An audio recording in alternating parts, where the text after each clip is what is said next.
সম্মানিত ভিউয়ার্স, সকলকে আসসালামু আলাইকুম।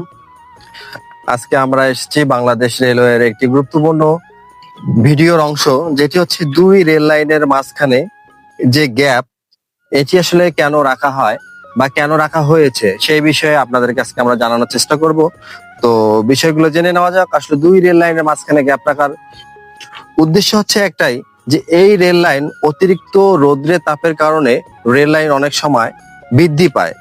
এই বৃদ্ধি পাওয়ার পরে রেল লাইনটি যাতে জায়গা মতো থাকতে পারে বা রেল লাইন বেঁকে না যায়, তার কারণে এই রেল লাইনটি গ্যাপ রাখা হয়েছে। কারণ রেল লাইন যদি এই গ্যাপটুকু না রাখা হতো, তাহলে রেল লাইনটা বৃদ্ধি পেলে রেল লাইনটা একসময় চাপ পড়ে এই রেল লাইনটা বেঁকে যেত। তখন যে কোনো মুহূর্তে বড় ধরনের দুর্ঘটনা ঘটে যাওয়ার সম্ভাবনা থাকতো। এই দুর্ঘটনা শুধু রেলের ক্ষতি নয়, এটি একটি রাষ্ট্রের পর্যন্ত ক্ষতি হয়ে থাকে। তো যাই হোক, সে বিষয়গুলো আমরা পরে যাই, কিন্তু গুরুত্বপূর্ণ ম্যাটার হচ্ছে যে দুই রেল লাইনের মাঝখানে গ্যাপ রাখার মূল উদ্দেশ্য হচ্ছে, রেল লাইন যদি অতিরিক্ত সূর্যের তাপে বেড়েও যায়, তারপরেও রেল লাইন কখনো তার নির্দিষ্ট মাপকাঠি থেকে কখনো এদিক সরে যাবে না, কোনো ধরনের দুর্ঘটনা ঘটবে না। সবাইকে ধন্যবাদ। আসসালামু আলাইকুম।